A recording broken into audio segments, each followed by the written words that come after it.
자, 우리 하나님 말씀 디도서 3장 15절 한 절 말씀만 보시겠습니다. 자, 신약성경 351면 디도서 3장 15절 말씀 보시겠습니다. 자, 다 같이 시작. 나와 함께 있는 자가 다 되게 무난하니 믿음 안에서 우리를 사랑하는 자들에게 너도 무난하라. 은혜가 너희 무리에게 있을지어다. 아멘. 우리가 그동안 디도서의 말씀을 계속해서 살펴보았습니다. 오늘은 디도서 마지막 말씀이 되겠습니다. 흔히 세상 사람들이 믿는 사람들에 대해서 하는 말이 뭐냐? 믿는 사람들, 교회 다니는 사람들은 인간미가 없다. 인간미가 없다. 그런 말들을 할 때가 있어요. 인간미가 없다는 것이 모여가지고 야 우리 한잔하고 또 그리고 얼큰하게 취하고 그러면서 우리 한번 즐겁게 놀아보자. 그런데 우리 믿는 사람들은 너 싫다 안 된다. 그러면은 인간미가 없다는 거예요. 인간적으로 우리 그냥 허물 없이 터놓고 지내보자. 그랬는데 우리는 술자리에 갈 수 없다. 그러면서 이렇게 말하니까 인간미가 없다는 것이에요. 드라마 중에 오징어 게임이라고 하는 그런 드라마가 전 세계적으로 유행이 되었습니다. 이 오징어 게임이라고 하는 영화를 보면은 그 주인공이 성기훈이에요. 성기훈. 이 성기훈은 소위 누구냐면은 아주 한마디로 아주 찌질한 사람입니다. 아주 찌질한 캐릭터예요. 부인과 결혼하고 10살 딸이 있는데 10살 딸에게 선물할 돈이 없어요. 그래가지고 인형 뽑기에서 뽑은 장난감 총, 그게 라이터인데 그걸 자기 딸에게 선물을 합니다. 또 자기 어머니에게 붙어가지고 어머니 그냥 늙은 어머니 등골을 빼먹고 그러니 사람이에요. 근데 그런 사람이 이제 모여가지고 게임을 합니다. 죽고 죽이는 그런 게임인데 그런 상황 가운데서도 성기훈이가 연약한 사람들, 노인들, 여자들 이런 사람들을 굉장히 챙겨줍니다. 줄다리기 게임을 하는데 줄다리기 게임하면 어떻습니까? 힘센 남자들이 모여야 되잖아요. 근데 줄다리기 게임을 하는데 이 성기훈이는 노인, 또 여자들 이런 사람으로 팀을 짜요.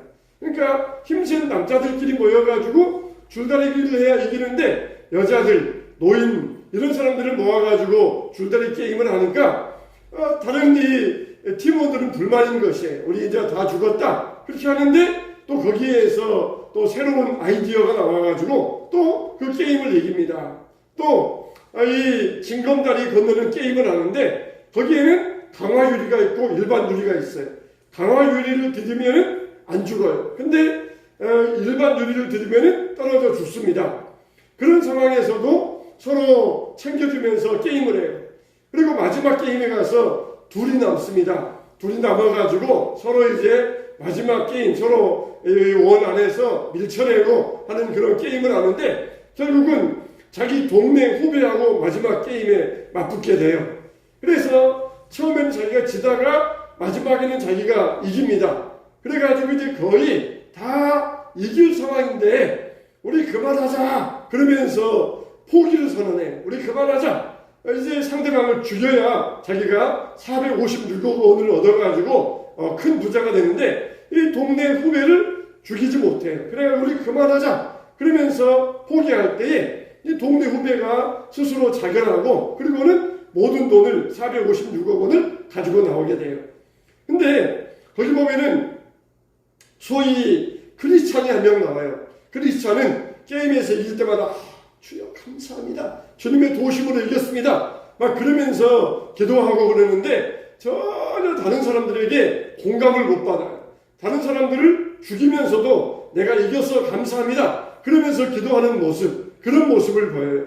그러다가 결국은 다른 사람이 뒤에서 밀어가지고 징검다리 게임에서 떨어져 죽어서 결국은 그렇게 게임이 그 사람은 죽고 마는데 거기에서 이 게임이 이 드라마에서 보여주고자 하는 것은 뭐냐? 봐라! 그렇게 기독교인들 하나님 의지한다 그러면서 그렇게 다른 사람들 전혀 생각도 아니하고 인간미도 없이 살다가 그렇게 죽어버리지 않느냐. 그런데 주인공은 얼마나 인간미가 있느냐. 휴머니스트. 그렇게 여자들, 노인들 이런 사람들을 챙겨주면서 질 것 같지만은 그래도 그런 사람이 이기고 결국은 큰 상급을 받더라. 그러니까 니들이 의지하는 하나님은 너희들을 도와주지 못해도 이렇게 인간미 있는 사람, 이런 사람이 세상에서 인정받고 세상에서 승리한다. 이걸 이제 보여주고 있어요. 그러니까 찌질해가지고 그냥 어머니 등골 빼먹고 딸에게 선물도 못 사주고 그런 찌질한 캐릭터인데 결국은 그렇게 인해서 세상이라고 하는 이런 이 경쟁 사회에서 이렇게 인간미가 있어야 된다.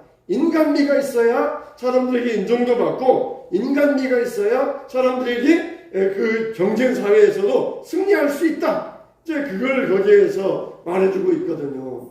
그러니까 하나님 도움 받는다 그러면서 다른 사람들이야 뭐 잘 되든지 말든지 오직 나만 잘 되면은 감사합니다. 그런 사람이 아니라 인간미를 가지고 다른 사람 도와주고 약한 사람 끌어주고 이런 사람이 제가 이 세상에서 성공하는 그렇게 이 세상이다. 그걸 이제 거기에서 말해주고 있는데 얼마나 우리 그리스도인들에 대해서 오해하는 그런 이야기입니까? 우리 그리스도인들에게도 풍성한 인간미가 있습니다. 사도 바울이 신학적으로 교회적으로 하나님 말씀을 전파한 다음에 맨 나중에 뭐라 그럽니까? 은혜가 너희 모든 무리에게 있을지어다. 그리고 너희가 항상 나와 함께 있는 자가 다 내게 무난하느니라. 너도 우리 사랑하는 자들에게 무난하라. 그러면서 당부의 말씀하고 있어요. 그냥 너는 너 나는 나 이거 잘하면은 내가 내 편 삼아주지만은 못하면은 너는 내 편 삼을 수 없다. 이러면서 딱 선을 긋는 게 아니에요. 인간미 있게 서로 무난하라. 이게 바로 인간관계잖아요. 사실 무난 인사 한번 물어보는 게 아무것도 아닌 것 같아도 그 사람에게 안부 인사 전해주세요. 그러면은 그 안부 인사를 들은 사람이 마음이 어떻습니까? 아, 나를 잊지 않고 있구나. 그러면서 굉장히 마음이 따뜻해지잖아요. 전혀 연락도 못하는 사람인데 그 사람이 나에게 안부를 물어보더라. 당신의 안부가 어땠느냐 물어보더라. 잘 지내느냐 물어보더라. 그러면서 나에게 안부 전해달라고 그러더라. 그러면은 굉장히 마음이 따뜻해지잖아요. 그냥 평상시에는 살면서 머릿속에 없었는데 그 안부 인사를 들어보면 그 사람이 기억나고 그 사람도 나를 잊지 않고 기억하고 있구나. 그러면서 마음이 따뜻해지잖아요. 이렇게 서로 한마디 해주고 무난 인사를 받고 안부를 묻는 것, 그게 얼마나 우리에게 큰 힘이 되고 위로가 됩니까? 사도 바울은 성도들에게 무난 인사한다. 안부를 묻는다. 서로 안부를 물어봐라. 나도 너희들에게 안부 전하고 너희들도 우리에게 안부 전하고 서로 무난하라. 그러면서 이렇게 무난 인사할 것을 당부하고 있어요. 그레네 교인들, 믿음 안에서 사랑하는 자들, 이런 사람들에게 무난하노라. 이렇게 내 안부를 디도야 내가 잘 있다는 안부를 그레네 교인들에게 전해주어라 당부하고 있잖아요. 사도 바울이 지금 이 디도서를 디도에게 써서 보내고 있어요. 그러면은 디도가 바울의 편지를 받아볼 거잖아요. 그러면서 사도 바울이 그레네 교인들에게도 내가 잘 있다고 무난 인사 전해주고 그들의 안부도 이 편지를 가지고 가서 전하는 사람들에게 그들의 안부도 전해주어라. 이렇게 당부하고 있어요. 그러니까 우리 성도들과의 관계는, 우리 성도들끼리 관계는 어떤 관계입니까? 사랑의 관계, 사랑의 관계, 믿음의 관계예요. 세상은 돈의 관계잖아요. 그러나 우리 성도와의 관계는 사랑과 믿음의 관계입니다. 돈의 관계는 어떻습니까? 돈이 없어지면 관계는 끝나요. 아무리 좋은 직장, 아무리 대기업, 아무리 유명한 회사에 다닌다. 그래도 그 회사에서 월급 못 준다. 그러면은 당장 끊어버립니다. 당장 끊어버리고 월급 준다는 다른 회사로 옮겨버려요. 그렇게 세상의 관계는 돈의 관계입니다. 그러나 우리 성도와의 관계는 뭡니까? 사랑과 믿음의 관계예요. 믿음, 소망, 사랑 이 세 가지는 영원할 것이라고 그랬습니다. 그러니까 우리의 관계는 믿음과 사랑의 관계이니까 영원합니다. 할렐루야. 우리의 관계는 영원해. 우리는 돈의 관계가 아니에요. 돈으로 묶여지는 관계가 아니에요. 아무리 좋은 회사여도 돈 안 주면 그만이에요. 그 회사 당장 때려치우고 당장 그만둡니다. 그런데 우리가 사랑과 믿음의 관계는 영원하니까 때로는 우리가 어려울 수도 있고 때로는 우리가 서로 힘들 수도 있지만 사랑과 믿음의 관계는 영원하니까 우리의 관계는 뗄래야 뗄 수가 없고 끊을래야 끊을 수가 없다는 거예요. 세상의 관계는 지연의 관계예요. 가족의 관계는 혈연의 관계입니다. 그러나 지연과 혈연도 끊어지면은 죽음으로 갈라놓으면은 끊어지고 말아요. 부부가 하나 되었지만은 서약할 때 뭐라 그럽니까? 죽음이 둘을 갈라놓을 때까지. 그러니까 죽음은 부부와의 관계도 갈라놓게 돼요. 그러나 우리 성도와 성도끼리의 관계는 사랑과 믿음의 관계이니까 사랑과 믿음은 절대 떨어지지 아니하니까 영원하다는 것입니다. 그래서 우리가 이렇게 교회 안에서는 어떤 모임이든지 믿음으로 모여야 되고 어떤 교제든지 사랑으로 할 수 있어야 돼요. 그러면서 은혜가 너희에게 있을지어다 그랬습니다. 우리가 이 말을 좀 직접적으로 표현한다면 은혜야 너 은혜는 저희 성도들과 함께 있어라 그런 말과 똑같아요.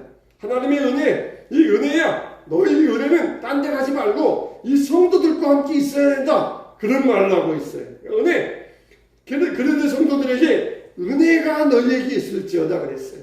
디도서를 보면은 은혜로 시작합니다. 그리고 은혜로 살고 그리고 끝에 가서 은혜로 끝이 끝나요. 우리 인생이 그러잖아요. 우리도 은혜로 시작하고 은혜로 살고 은혜로 마치는 건 그게 바로 우리의 인생인 것입니다. 그래서 은혜야 끊임없이 성도들 무리 가운데 함께 있을지어다 그러면서 기도해주고 있는 거예요.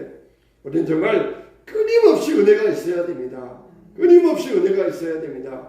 은혜가 없어지면은 우리는 어떻습니까? 세상 사람들보다 더 못하게 돼요. 더 못하게 돼요. 세상 사람들은 그래도 우리가 얼마나 알아왔는데 서로 의리로라도 우리가 서로 등지지 말고 의리로 살자. 이게 세상 사람들의 모습이에요. 근데 우리 믿는 자들에게는 은혜가 사라지면은 의리도 없습니다. 그동안의 정도 없습니다. 그냥 싹 끊어버리고 싹 돌아서고 말아요. 은혜가 없으니까 심령 가운데 은혜가 없으니까 그에 대해서 그냥 싹 끊어버리는 게 세상 사람과 다른 우리의 모습이에요. 그러니까 우리는 항상 은혜가 있어야 돼요. 세상 사람들은 우리는 의리로 뭉쳤다. 그러니까 죽어도 같이 죽고 굶어도 같이 굶는다. 그러면서 말하지만 우리에게는 은혜가 있는 거예요. 은혜 가운데 사는 거예요. 은혜로 살아가야 돼요. 은혜가 있을 때 우리는 절대로 어떤 관계에서도 우리는 끊어질래야 뗄 수가 없는 것입니다. 우리를 묶어주는 것은 바로 은혜, 하나님의 은혜입니다. 그래서 우리에게 어떤 험한 풍파가 다가오고 어떤 역경과 고난이 온다 할지라도 하나님의 은혜가 있으면 돼요. 은혜 가운데 살아가면 되는 것이에요. 우리가 이 디도서를 마지막 정리하면서 디도서가 우리에게 전체적으로 주고 있는 몇 가지 원리에 대해서 정리해 보고자 합니다. 첫째는 디도서에서 우리에게 첫째 원리는 어떤 원리를 말씀하고 있느냐? 지도자를 잘 세워야 된다. 그걸 말하고 있습니다. 교회에 장로를 세워라. 디도야, 거리대 각성에서 장로를 세워라. 그래서 장로들이 교회의 지도를 할 수 있도록 장로를 세워야 된다. 그래서 장로는 이러이러한 조건이 있어야 된다. 가정에서도 칭찬받고 세상에서도 칭찬받고 이러이러한 사람이 장로가 되어야 된다. 그러면서 아무나 세우지 말고 장로를 세울 때 잘 분별해서 좋은 사람으로 세워라. 지도자를 잘 세워야 된다. 그런 권면의 말씀을 해요. 여러분 지도자 가운데도 큰 지도자가 있고 작은 지도자가 있잖아요. 이스라엘 백성들이 200만 명이 애굽에서 나왔는데 그 중에 제일 큰 지도자는 모세예요. 근데 모세 혼자서 다 일일이 사람들 다 상담하고 재판해주고 그러니까 힘든 거예요. 그래서 모세의 장인 이드로가 그러지 말고 작은 지도자들을 세워라. 1000부장 세우고 100부장, 50부장, 10부장 세워라. 그래서 10명 가운데 지도자, 또 50명 가운데 지도자, 100명 가운데 지도자, 1000명 가운데 지도자. 그래서 10명 가운데 지도자인 10부장이 10사람의 재판을 해주라. 그래서 10부장이 못하는 일은 50부장, 50부장이 못하면 100부장, 100부장이 할 수 없는 일은 1000부장, 1000부장도 못할 일은 모세에게 가져와라. 그래서 모세 혼자서 다 재판하면서 판결하면서 과로하지 말고 작은 지도자들을 세워서 일을 나누어라. 그렇게 현명하게 이드로가 모세에게 권면을 했어요. 그래서 그 말대로 모세가 1000부장 세우고, 그러니까 그때부터 모세가 일이 적어져가지고 편안하게 될 수 있었어요. 교회도 마찬가지입니다. 부역장이 있고 교사가 있고 기관장들이 있는 거예요. 다 작은 지도자들입니다. 큰 지도자 안에 다 작은 지도자들이 있어서 그 기관을 이끌어 가야 돼요. 이렇게 지도자가 교회에는 잘 세워져야 됩니다. 그래서 교회를, 내가 있는 기관을 5명이 모였든지 10명이 모였든지 그 작은 기관이라 할지라도 잘 끌어갈 수 있는 지혜와 안목을 가져야 돼요. 이런 사람들이 교회의 지도자가 되어서 교회를 이끌어갈 때에 큰 지도자 안에 작은 지도자들이 함께 일하면서 교회가 평안할 수가 있다는 것입니다. 그래서 어떤 일이 있든지 교회에서는 지도자를 잘 세워야 된다. 지도자를 세워라. 그러면서 잘 고면하고 있어요. 두 번째로는 지도자는 바르게 가르쳐야 된다는 것이에요. 바르게 가르쳐야 된다. 성도들이 바르게 세워져야 됩니다. 그러면 뭐 해야 돼요? 성도들은 바르게 배워야 됩니다. 우리 자녀들이 바르게 자라가야 돼요. 그러면 어떻게 됩니까? 바르게 배워야 돼요. 나쁜 것을 가르치면서 우리 자녀들이 바르게 세워져야 된다. 그러면은 이거는 모순되는 이야기입니다. 바르게 자라게 하려면은 바르게 가르쳐 줘야 돼요. 그래서 이 지도자들은 성도들을 바르게 세워가기 위해서 바르게 가르쳐야 된다. 성도들은 올바르게 배워야 된다. 이렇게 말하고 있습니다. 우리가 배우는 것을 뭐라 그럽니까? 학교라고 그러잖아요. 학교. 근데 속된 말로 은어로 교도소를 학교라고 이야기합니다. 근데 속된 말로 교도소 갔다 왔다. 그런 말로 학교 갔다 왔다. 그렇게 이야기를 합니다. 너 어디 갔다 왔냐? 학교 갔다 왔다. 큰 집에 학교 갔다 왔다. 그렇게 은어로 이야기를 해요. 그러면은 학교에 가면 뭔가 배우는 게 있어야 되잖아요. 배우고 와야 되잖아요. 근데 교도소에 가서 뭘 배우고 오겠어요? 교도소에 가서 너 사회 나가면은 올바른 사람 되고 착한 이라고 살아야 된다. 그런 걸 배워오겠습니까? 교도소 가면은 더 큰 범죄를 배워옵니다. 주로 이제 교도소에 가면은 같은 죄수들끼리 모이거든요. 그래서 여기는 사기꾼들 모이는 방, 그런 방들이 있어요. 그러면은 나중에 들어오는 범죄자가 있습니다. 그러면 먼저 들어온 죄수가 나중 죄수들에게 물어봅니다. 너는 어쩌다가 들어왔느냐? 물어보면은 이렇게 하다가 들어왔습니다. 너 그러니까 잡혔지. 너 그러니까 여기 들어온 거야. 다음부터 그런 짓 하려면은 이렇게 하려면은 너는 안 걸린다. 그러면서 범죄에 대해서 가르쳐줘요. 맞네요. 내가 그동안 이 죄를 지었는데 이게 내가 이거 걸릴 수밖에 없었겠네요. 그러면서 나가면은 더 큰 죄를 지어요. 학교에 왔으면은 좋은 걸 배워야 되는데 더 나쁜 걸 배워가지고 사회에 더 해악을 끼치는 것이 바로 이 나쁜 이 범죄의 방법이에요. 여러분, 그래서 이 하수들이 갔다 오면 더 고단수들이 돼요. 고단수들이. 약한 자들이 더 흉악범들이 되어가지고 거기서 범죄를 배워서 나와요. 여러분, 우리도 사탄에게 걸리지 않으려면은 신앙의 하수가 되지 말고 신앙의 고단수가 되어야 됩니다. 할렐루야. 하수가 되면은 맨날 걸려요. 맨날 걸려요. 근데 우리가 신앙적으로 고단수가 되면은 마귀에게 걸리지 않게 됩니다. 안 걸리는 방법을 배워야 돼요. 안 걸리는 방법. 마귀에게 안 걸리는 방법. 이게 우리 신앙이 올바로 성장할 수 있도록 그걸 배워야 돼요. 신앙이 잘 성장하다가 한번 마귀에게 딱 걸려버리면 거기에서 내리막길로 걸어가요. 그리고 거기에서 또 회복하려면 또 힘이 들고 한참 올라가야 돼요. 안 걸리는 방법을 배워야 돼요. 이게 올라가고 계속해서 신앙이 올라가려면 마귀에게 안 걸려야 돼요. 안 걸리는 방법, 그게 우리가 신앙의 고단수가 되는 것입니다. 그래서 지도자들은 성도들이 신앙에 올바르게 성장할 수 있도록 마귀에게 안 걸리도록 올바른 것을 가르쳐라 그랬습니다. 그래서 하나님 말씀을 가르칠 때에 어미 꾸짖어라. 하나님 말씀을 배우지 않으려고 하는 자가 있으면 어미 꾸짖어라. 하나님 말씀을 가르치려고 하는데 안 배우려고 그래요. 그러면은 그런 자들은 꾸짖어야 된다. 이렇게 말하고 있어요. 그리고 가르쳤는데도 훈계했는데도 말 듣지 않으면 그런 자들은 멀리 하라는 것입니다. 가르쳤어요. 훈계했어요. 근데도 말 안 듣고 자기 마음대로 살아요. 그러면은 아예 그런 사람들은 교회에서 내가 쫓아버려라. 왜요? 다른 사람들까지 물들으니까. 그렇게까지 이 사도 바울은 디도에게 훈계하였던 것입니다.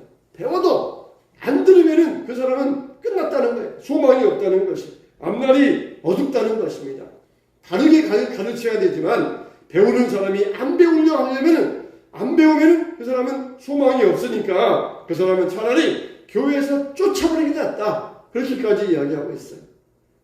이렇게 우리가 교회에서는 올바로 가르쳐야 됩니다. 세상과 타협하지 않게 해야 돼요. 그냥 어렵다고 쉬운 것만 배우면 안 돼요. 고등학교 수학을 배워야 할 학생이 어렵다고 초등학교 수학만 공부하고 있으면 발전이 없어요. 신앙적으로 우리가 살아야 되는 것이 어렵다고 세상적으로 성공하는 법, 인간관계 방법 그런 것만 배우고 있으면 신앙이 발전이 없습니다. 하나님 앞에서 어떻게 올바로 살아야 되느냐 이걸 배워야 되는데 발전이 없어요. 그렇게 고등학생이 초등학교 것만 배우고 있으면 배울 때는 쉬울런지 모르지만 더 고단수로는 나갈 수 없어요. 맨날 하수가 되어가지고 좀만 어려운 문제 나오면 맨날 틀리고 맨날 실패하고 맨날 똑같은 것에 걸려 넘어지고 마는 것입니다. 예레미야 선지자가 나라가 멸망하는데 거짓 선지자들은 와가지고 평안하다 평안하다 그러면서 거짓말만 하고 나옵니다. 그들은 뭐라고 합니까? 간음을 행하며 거짓을 말하며 악을 행하는 자의 손을 강하게 하여 사람으로 그 악에서 돌이킴이 없게 하였느니라 그랬어요. 그런 자들이 나라를 소돔과 고모라로 만들고 있다는 것이에요.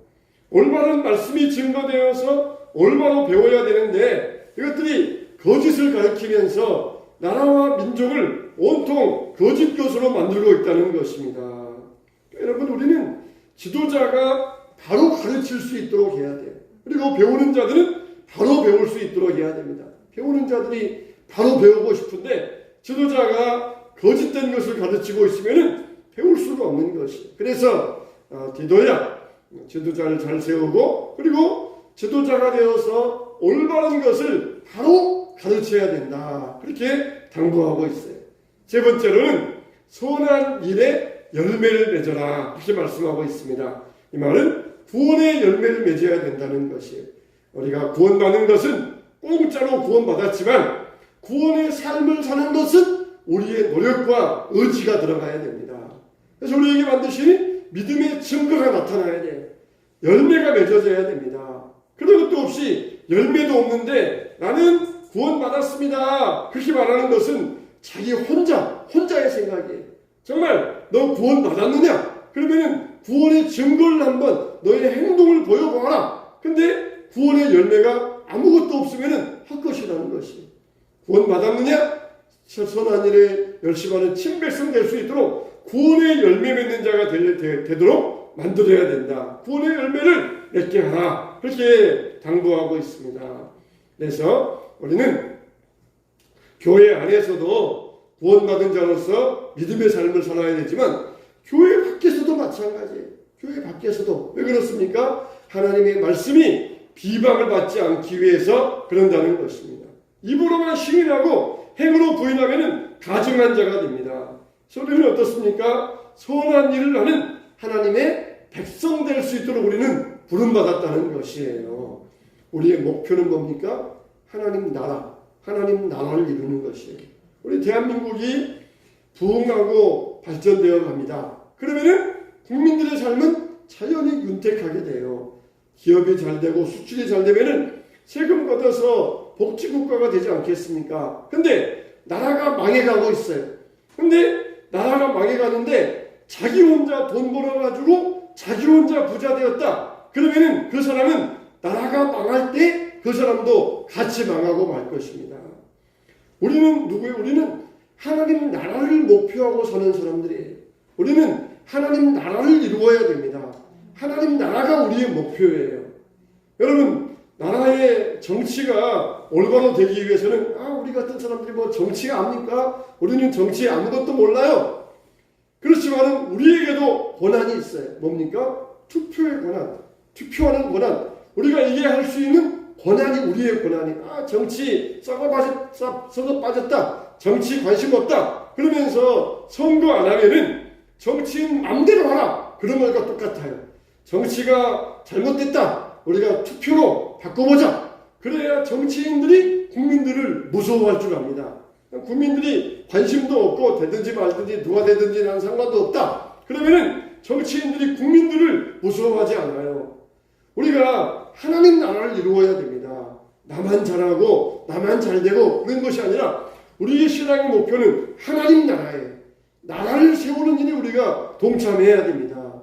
그래서 나만 잘하는 것이 아니라 어떻게든지 세상 속에서 교회가 비방받지 아니하도록, 나 한 사람의 잘못 때문에 교회가 비방을 받으면 수많은 것들이 교회에게 손해가 옵니다. 그래서 내가 교회의 대표자다. 내 모습을 통하여서 교회가 사람들에게 인정받을 수 있도록, 내 모습을 통해서 사람들이 하나님의 모습을 발견하고 하나님께 영광을 돌릴 수 있도록 그렇게 내가 살아가야 되겠다. 그런 우리가 믿음의 결심을 가져야 됩니다. 그냥 나는 교회 다니고 그러니까 나는 구원받을 것이고 나는 천국 가고 나는 천국 가서 영생할 것이니까 나만 천국 가고 구원받은 끝이다. 그러면서 그냥 막 함부로 살고 사람들에게 본도 안 되고 오히려 예수 믿는 사람 대해서 막 비방받게 하고 그러면은 하나님 나라를 망치고 있는 것이에요. 나만 구원받으면 끝나는 것이 아니라 내 모습을 통하여서 하나님께 영광이 돌아가야 되고 교회가 저런 곳이구나. 교회가 저렇게 좋은 곳이구나. 우리도 교회 가보자. 기회 되면은 하나님 앞에 나아가자. 그러면서 하나님 나라, 교회를 세울 수 있는 사람이 돼야 돼요. 나만 구원받으면 끝이니까 다른 사람들이야 상관없다. 그러면은 안 된다는 것이. 구원의 열매를 맺을 수 있도록 선한 일에 열심하는 자가 되어야 돼요. 그래서 성도들을 그런 사람으로 세워라. 그런 사람으로 가르쳐라. 그렇게 당부하고 있어요. 우리가 바로 그런 사람이 되어야 됩니다. 구원의 열매, 선한 열매를 맺을 수 있어야 돼요. 네 번째로 뭡니까? 은혜가 중요하다 그랬어요. 은혜가 중요하다. 성경 보면은 할례파들이 나옵니다. 이 할례파들은 예수 믿는 유대인들인데 이 할례파들은 그 핵심이 뭐냐? 율법이에요. 율법. 그래서 이 할례파들은 율법주의자라고 말합니다. 복음과 율법이 있어요. 근데 복음과 율법이 서로 대치되는 상황이 나오게 되어 있어요. 서로 대치되는 상황. 복음과 율법이 대치되면은 우리는 뭘 따라가야 되겠어요? 복음을 따라가야 됩니다. 복음을 따라가야 돼요. 근데 이런 할례파들, 율법주의자들은 복음과 율법이 대치되면은 율법을 따라간다는 거예요. 율법을 따라가요. 그래서 안식일 지켜야 된다. 할례 받아야 된다. 이러해야 된다. 저러해야 된다. 그러면서 율법을 지키라는 거예요. 피도 먹지 마라. 그러면서 율법을 지키라는 거예요. 이미 예수님께서 다 완성하셨으니까 우리는 주일 지키고 피 먹는 것, 부정한 짐승 먹는 것 상관이 없어요. 근데 이 율법주의자들, 할례파들은 엄격하게 다른 이방인들이라 할지라도 이거 지켜야 된다. 안 지키면은 구원 못 받는다. 그러니까 그런 식으로 나가는 거예요. 그래서 이 할례파들은 구원 받으려면은 믿음만 부족하다. 율법도 지켜야 된다. 그렇게 말하는 자들이었습니다. 여러분, 우리가 세상 살면서 우리가 믿는 것과 사는 것, 복음과 생활 사이에 서로 배치되는 것이 있을 수가 있어요. 복음과 우리 인생의 어떤 기준 사이에 서로 배치될 수가 있어요. 그럼 우리는 뭘 따라가야 되겠습니까? 세상의 기준을 따라가지 말아야 돼요. 복음을 따라가야 됩니다. 복음을 따라가는 자가 참된 신앙인이고 복음주의자들이에요. 근데 복음과 생활이 배치된다. 그러면서 생활을 따라가면 그거는 세속주의자가 되고 마는 것입니다. 때로는 힘들어요. 때로는 우리에게 어려움이 있을 수 있어요. 그런다 할지라도 우리는 복음을 따라가고 신앙을 따라갈 수 있어야 됩니다. 그러니까 뭐가 필요해? 그러니까 은혜가 필요하다는 거예요.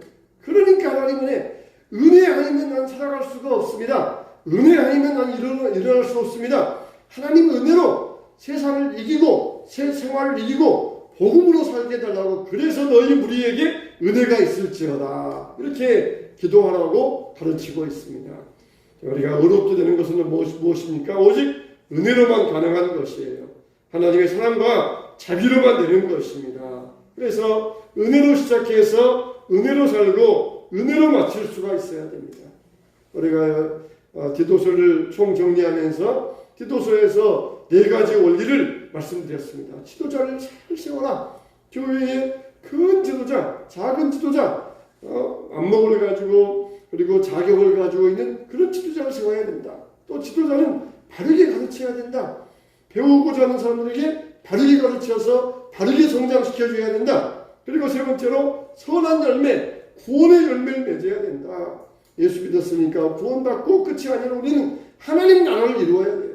나로 말미암아 하나님께 영광이 되고 나를 통하여 많은 사람들이 구원의 길로 올 수 있어야 돼요. 그리고 은혜가 중요하다. 이 모든 것 위에 은혜를 더하라. 그래야 하나님 주시는 힘과 능력을 가지고 넉넉히 세상을 이길 수 있게 됩니다. 할렐루야. 디도서를 정리하면서 이와 같이 우리들도 주 안에서 항상 은혜의 삶을 살아가야 될 줄로 믿습니다. 은혜 가운데 살아가게 되시기를 예수님의 이름으로 축원합니다.